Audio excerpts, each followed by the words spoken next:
On the afternoon of August 20th, 1940, in a fortified house in the Coyoacan neighborhood of Mexico City, a 60-year-old man sat at his desk reading a manuscript that a visitor had brought him. The visitor's name was Ramon Mercader. He had first arrived at that house months earlier, introduced as a Belgian left-wing sympathizer named Jack Mornard. They had accepted him with caution. The house was a small but meticulous fortress, reinforced walls, armed guards in the towers, steel doors.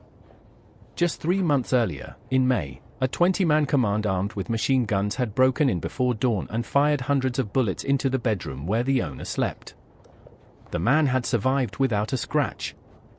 But that afternoon of August 20th there were no machine guns. No 20-man command.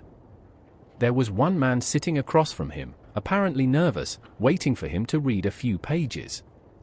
The man at the desk took the pages and began to read. He heard nothing behind him. There was no warning. The blow from the ice axe came from behind. Leon Trotsky, the man who had organized the greatest revolution of the 20th century alongside Lenin, the man who had built the Red Army from nothing and turned it into the force that defeated the White Armies in the most brutal civil war in Russian history, the man who had been considered for years the most brilliant and natural heir to Lenin, the man whose name had been erased from every photograph, every encyclopedia, and every Soviet history book, died the following day in the hospital, at 60 years old, in exile, in the country of his last refuge, assassinated by an agent of the man who had spent the previous 16 years systematically destroying everything Trotsky had built, loved, or known. This is the story of the fall of Leon Trotsky. The story of how the most brilliant man of the Russian Revolution was stripped of power, not through defeat on a battlefield, not through a process in which his ideas were confronted and defeated in a real debate, but through a political operation of such sophistication and coldness that only the bureaucratic machine Joseph Stalin built and controlled could execute it with that precision. The story of how a man who had created an army and won a war was reduced, progressively, to the condition of a fugitive that no country was willing to take in. The story of how Stalin was not content with expelling him, but hunted every one of his children, every one of his allies, every person who had known and loved him, until that brilliant and proud man died alone, far from his homeland, with an assassin's ice axe buried in his skull. The story of the fall of Trotsky is, at its core, the story of what happens to exceptional intelligence and talent when it confronts the cold, patient, and unscrupulous power of a system that is in no hurry and has no moral limits. To understand what Trotsky lost, you first have to understand what he had. And what he had in the years that followed the revolution of 1917 was practically everything. Lev Davidovich Bronstein had been born on November 7, 1879, in Yanovka, a village in Ukraine, into a Jewish family of prosperous farmers. He did not have the miserable origins that Marxism considered the ideal ideological credential, but he had something that more than compensated for that limitation, an intelligence of a capacity and speed that those who knew him described without exception as one of the most extraordinary they had ever encountered. At 19 he was already a revolutionary agitator who had organized the workers of the Nikolaev region. At 20 he was in Siberia, in his first exile, from which he continued writing. He adopted the surname of his Siberian jailer as his fighting name, for reasons he never fully explained. Trotsky was the man who used his jailer's name as if he wanted to prove that not even prison could define him in a way he had not chosen himself. He escaped from Siberia, reached London, joined Lenin's circle, and began the road that in 16 years would make him one of the 2 most powerful men in the largest Soviet state in history. In 1905, during the First Russian Revolution, Trotsky was president of the Petersburg Soviet, the first Soviet, which would become the model for all those that followed. He was 26 years old. He was an orator of an eloquence that contemporaries, including his adversaries, described without exception as overwhelming. In 1917, when the February Revolution toppled the Tsar and October brought the Bolsheviks to power, Trotsky was the man who organized the military dimension of the seizure of power. He was the Commissar of Foreign Affairs who negotiated the Treaty of Brest-Litovsk with the Germans, pulling Russia out of the First World War in 1918. He was the Commissar of War who literally built the Red Army from scratch between 1918 and 1922, who organized it, trained it, commanded it on the battlefield at the most critical moments of the Civil War. who took it from a dispersed collection of volunteers and untrained recruits to an army of 5 million men that defeated the White Armies and the intervention forces of 14 countries that had entered Russia hoping to strangle the revolution in its cradle. Lenin said of Trotsky in those years that he was the most capable man in the Central Committee. That compliment carried the full weight of anything a person could receive in the USSR of that era. It was also the seed of the problem. Before he died, Lenin dictated the document historians know as Lenin's Testament. In it, Lenin evaluated the principal leaders of the party. Of Trotsky he said he was the most capable man in the Central Committee, but that he was distinguished by an excess of self-confidence and a tendency toward the purely administrative side of things that concerned him. Of Stalin he said something qualitatively different, that he was too crude, that this defect was tolerable in relations between communists but intolerable in a general secretary, and that he recommended the party consider ways to remove him from that post. Lenin's testament was the document that the history that followed made practically irrelevant. Stalin was not removed. The document was suppressed. And the man Lenin had described as the most capable in the Central Committee spent the next 16 years being methodically destroyed by the man Lenin had described as too crude to remain General Secretary.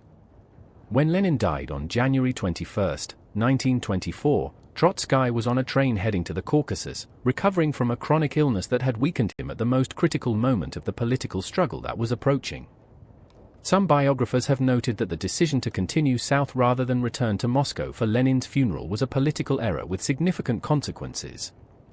Trotsky argued that Stalin had communicated the date of the funeral incorrectly and that it was too late to return. What Trotsky did not understand, or did not want to understand, was that the struggle for Lenin's succession was not going to be a debate of ideas in which the most intelligent and eloquent would win. It was going to be a war of apparatus. A war of positions within the party. A war of alliances, secretariats, appointment of officials, and control of the internal networks of power. And that was precisely the war in which Stalin, as General Secretary of the party since 1922, had spent 2 years meticulously preparing to win.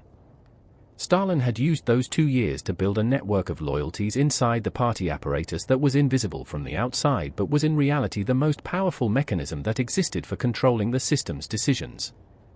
The General Secretary appointed the provincial and local secretaries. The provincial and local secretaries controlled who was elected as delegates to party congresses. The delegates to party congresses voted on resolutions and elected the Central Committee. The Central Committee elected the Politburo.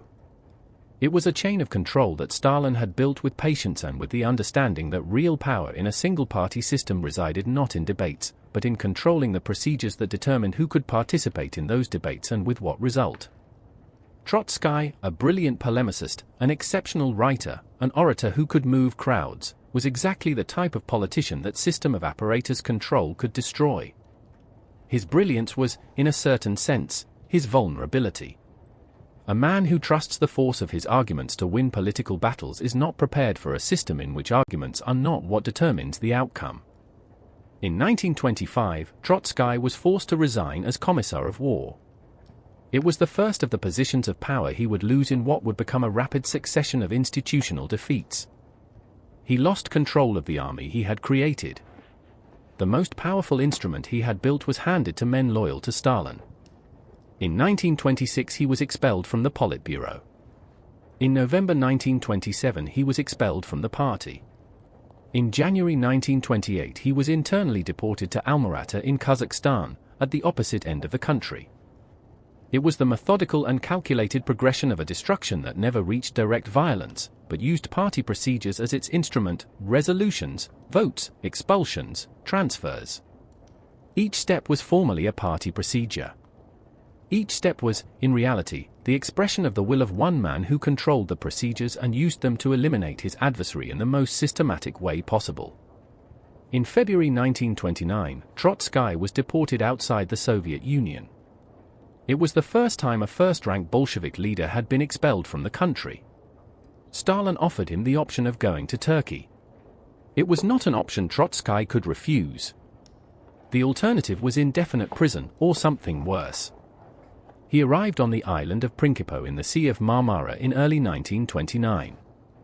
It was an exile that separated him from his party, his homeland, his political networks, and placed him in a position of dependence on whatever governments were willing to grant him asylum. It was also an exile in which he continued working with an energy his biographers describe as remarkable given the circumstances. He wrote the history of the Russian Revolution, considered by many literary critics as one of the most extraordinary historical texts of the 20th century, a work of erudition and narrative that few people could have produced under normal circumstances, and which Trotsky produced in exile, hunted, isolated, and in difficult material conditions. But exile was also the beginning of the destruction of his family. Inside the USSR, Stalin applied to Trotsky's relatives the logic of collective punishment that would become one of the most disturbing characteristics of his system. Zinaida, Trotsky's eldest daughter from his first marriage, lived in the USSR with her young daughter. Stalin denied her permission to join her father in exile. Zinaida suffered severe pulmonary illness and a depression that her letters to the family describe in heartbreaking detail. In 1932 she obtained permission to travel to Berlin for medical treatment, but her daughter remained in the USSR and Stalin denied her the return permit that would have allowed her to recover her. Zinaida never saw her daughter again. On January 5, 1933, she took her own life in Berlin. She was 30 years old. Her daughter grew up without either of her parents in the USSR, with no possibility of knowing the real history of her family. Sergei, Trotsky's youngest son, had tried to stay out of politics. He was an engineer, interested in the circus and motorsports. He had consciously tried to build a life that had nothing to do with his father's political activity. It was no use. In 1935 he was arrested. He was charged with preparing a poisoning attack against the workers of the factory where he worked. It was an accusation with no real basis, the same category of fabricated charge the Soviet system of the Great Terror used against tens of thousands of people in those years. Sergei was sentenced and sent to a labor camp. In 1937 he was executed. He was 29 years old. Liev, Trotsky's eldest son from his second marriage with Natalia, was the one who took on the role of his father's political secretary in exile. He organized communication between Trotsky and his followers in different countries, coordinated his father's defense against the accusations of the Moscow trials. He was the son on whom Trotsky depended most directly in the day-to-day political work of exile. He lived in Paris, working without rest, in scarce resources and under constant surveillance from Soviet agents. In February 1938, Liev was admitted to a Parisian clinic for an appendectomy. The operation went well. A few days after the successful surgery, Liev died in circumstances that doctors could not satisfactorily explain. Researchers who have studied the case in subsequent decades consider it probable that his death was the result of an intervention by Soviet services in the clinic. The NKVD had an agent among the closest collaborators of Liev in Paris with access to information about his movements. Trotsky received the news of his son's death from Mexico, where he had already arrived after being expelled from Norway. He wrote that he had lost his best friend. Of Trotsky's for children, not one survived the Stalin era. During the years of exile in Turkey, Stalin began the operation to erase Trotsky, not only from Soviet politics, but from history itself. It was an operation with a physical dimension and a symbolic dimension that together formed one of the most systematic attempts to alter the historical record that any regime in the 20th century undertook. The physical dimension was the alteration of photographs. In the Soviet propaganda system, official photographs of the historical moments of the revolution were documents of the past that could be literally modified in the photographic laboratory to erase people the regime wanted not to have existed. In the most famous and most analyzed image of that process, a photograph taken in May 1920 on the steps of the Bolshoi Theater, where Lenin harangued troops with Trotsky and Kamenev visible at his side, Soviet retouchers erased Trotsky and Kamenev, leaving Lenin alone in the central space. It was the image of the past changed to correspond to the political present. If Trotsky did not exist in the present, he could not have existed in the past. If he had been the enemy of the revolution, he could not have stood beside Lenin at the founding moments. The photograph had to reflect the truth of the party. And the truth of the party was whatever Stalin determined it to be. The symbolic dimension was the Moscow trials of 1936 to 1938, where historic Bolshevik leaders who had been central figures of the revolution and of the first Soviet period were processed in public trials in which they confessed to crimes they had never committed, including crimes of conspiracy with Trotsky, with the Nazis, and with the intelligence services of the capitalist powers. In those trials, Trotsky, alive in exile, was converted into the mastermind behind every conspiracy. The element connecting all the accused to the foreign enemy. The name that appeared in every accusation as the teacher of all traitors. It was the most extraordinary process of fabricated guilt that any political system executed in the 20th century. A man in exile, with no possibility of responding whether charges were being made, converted into the universal culprit of all the crimes that the accused in each trial confessed to. Zinoviev and Kamenev, the two men who had been Stalin's allies in the political destruction of Trotsky in 1924, confessed in the first Moscow trial that they had conspired with Trotsky to assassinate Stalin. They were executed shortly after sentencing. Bukharin, the most respected theorist in the party, the man Lenin had described in his testament as the party's favorite, confessed in the third trial to having conspired with Trotsky and the Nazis. He was executed in March 1938. From Mexico, where he had arrived in January 1937 with the asylum granted by President Lázaro Cárdenas, Trotsky responded to each charge with documents, testimony, and analyses that demonstrated the internal contradictions of the confessions. He organized the Dewey Commission, chaired by American philosopher John Dewey, which conducted an independent investigation and concluded in 1937 that Trotsky was innocent of all charges and that the Moscow trials had been a parody of justice. It was exactly the type of response Trotsky could give because his intelligence and argumentative resources were exceptional. It was also exactly the type of response that in the Soviet system of 1937 had no impact whatsoever on the outcome. In May 1940, the first assassination attempt nearly succeeded. The muralist David Alfaro Siqueiros, a Mexican Communist Party militant and NKVD agent, led the 20-man command that broke in before dawn on May 24. The men, disguised in military and police uniforms, fired hundreds of machine gun bullets from outside into Trotsky and Natalia's bedroom. Trotsky and his wife threw themselves to the floor behind the bed.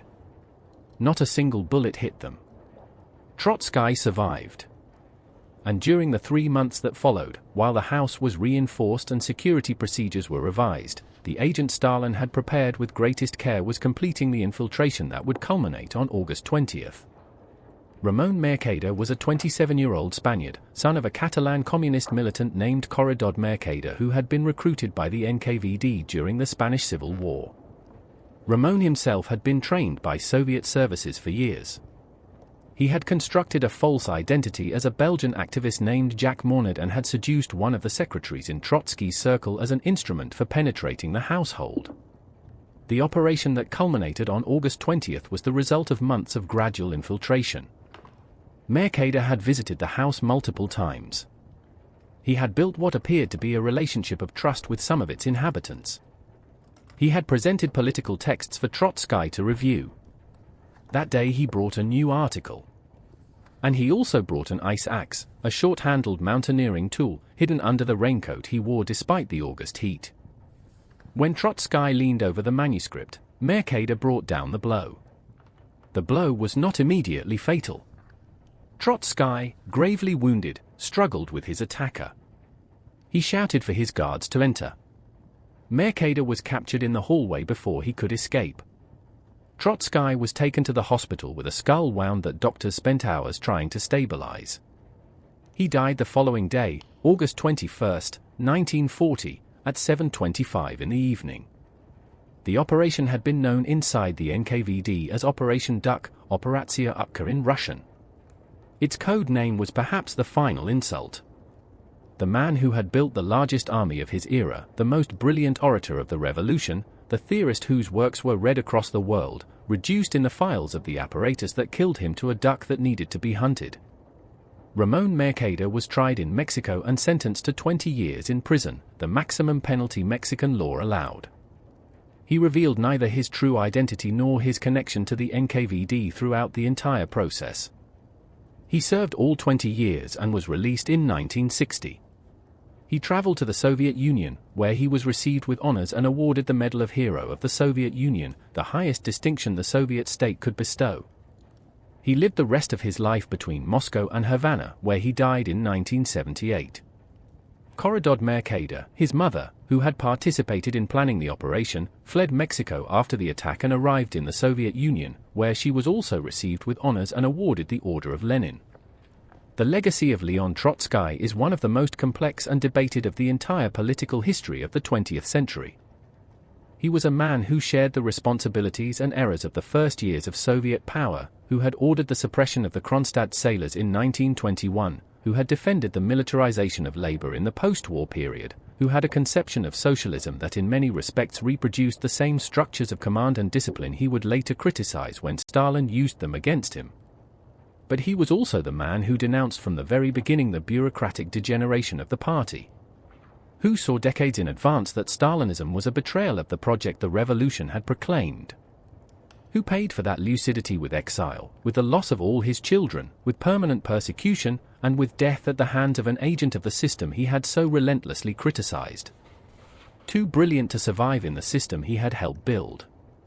The system Stalin constructed on the ruins of that project had no place for an intelligence that refused to bend, for a writer who could demolish the arguments of power with implacable precision, for a man who remembered how things had been before and who had the capacity to articulate that memory in a way that others could understand and share. Stalin did not destroy Trotsky because he was more intelligent. He destroyed him because he had the apparatus. Because he understood before anyone else that in the system he was building, intelligence was an instrument, but control of institutions was real power.